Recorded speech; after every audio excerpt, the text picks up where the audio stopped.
To my YouTube channel new technology. Friend, इस video में हम देखेंगे कि यूनिक की क्या होता है अपने माई एसक्यूएल में। तो फ्रेंड, यूनिक की का मतलब होता है कि डिफरेंट वैल्यू। अगर मान लीजिए किसी भी कॉलम को अगर आप यूनिक बनाते हैं तो उसमें आपको जितनी बार आप वैल्यू जब इंसर्ट करेंगे तो आपको एक यूनिक वैल्यू इंसर्ट करनी पड़ेगी, नहीं तो आपको वो डेटा इंसर्ट नहीं करने देगा, डुप्लीकेट का एक एरर देगा। ठीक है फ्रेंड। और हम यूनिक की इसलिए भी क्रिएट करते हैं, तो मान लीजिए मेरे पास डेटा, उस टेबल में बहुत सारा डेटा है। ठीक है, अगर आप यूनिक की नहीं देंगे तो आपको कैसे पता चलेगा कि ये रो किसका है। मतलब एक अलग हर रो को पहचानने के लिए एक हम लोग एक आईडी क्रिएट करते हैं। अगर मान लीजिए कि उस रो को अगर आप मतलब एक डिफरेंट नहीं रखेंगे एक दूसरे से, तो आपको ये नहीं पता चलेगा कि ये कौन सा किसका डेटा है। ठीक है। तो हम लोग मेनली रो को भी आइडेंटिफाई करने के लिए उस किसी एक कॉलम को यूनिक रखते हैं। ठीक है, एक टेबल में आप एक से ज़्यादा यूनिक की बना सकते हैं। ठीक है फ्रेंड। तो इसको हम एग्जांपल के भी थ्रू समझते हैं। ठीक है। तो मेरा ये माई एसक्यूएल का सर्वर स्टार्ट है, और मैं यहाँ पे आपको यूनिक की क्रिएट करके दिखाता हूँ। तो आपको सिंपली लिखना है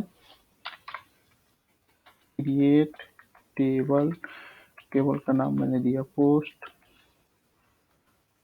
और एक आईडी में बना रहा हूँ जो कि इंटीजर टाइप की होगी। ठीक, नॉट होगा नल, सॉरी, नॉट नल। और उसके बाद ये यूनिक होगा। मान लीजिए मैं किसी भी, अभी मैं इस आईडी वाले कॉलम को यूनिक बना रहा हूँ, UNI। और मैं इसमें नेम फील्ड ले रहा हूँ जो कि एक वेरिएबल होगा,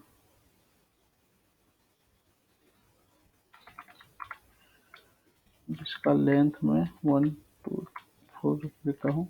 अभी 2 ही फील्ड ले रहे हैं फ्रेंड। अगर आप इसमें चाह रहे हैं कुछ और फील्ड लेना तो वो भी ले सकते हैं। जैसे मान लीजिए मैं पोस्ट है, तो मान लीजिए मैं कॉन्टैक्ट, मैं बस आपको बता रहा हूँ। ठीक है। और ये भी इंटीजर टाइप का होगा, ये भी नल,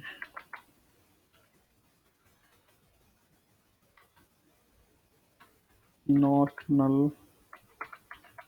और इसको अभी आप यूनिक।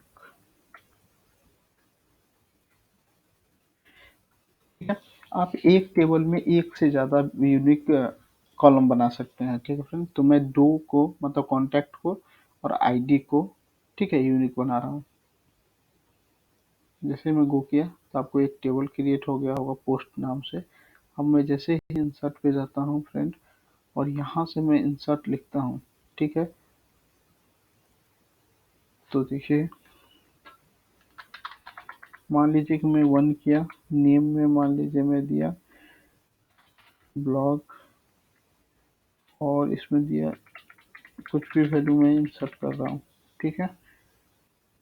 अब जैसे मैं गो पे किया तो ये मेरे डीबी में एक डेटा इंसर्ट हो गया। ठीक है। अब मैं फिर एसक्यूएल पे गया और फिर इंसर्ट पे गया, और मान लीजिए मैंने उस टेबल में पहला आईडी का 1 दिया था। अब मान लीजिए फिर मैं 1 दे रहा हूँ, क्योंकि मैं आपको क्या बोला था कि डुप्लीकेट वैल्यू को वो इंक्रीज नहीं कर देता है, नहीं करने देता है। क्यों? कि अगर आप किसी भी कॉलम को यूनिक बनाए हैं तो उसमें आप same value, same ID insert नहीं कर सकते हैं। ठीक है। अब मैं न्यू पोस्ट, हमारा कॉन्टैक्ट में, क्योंकि हमने इसको भी यूनिक बनाया है तो इसको भी कर सकते हैं। देखिए, ठीक है, ठीक है, डुप्लीकेट एंट्री फॉर की। ठीक है। तो अगर आपको ये वीडियो अच्छा लगा हो तो लाइक एंड सब्सक्राइब करना ना भूले। Thank you.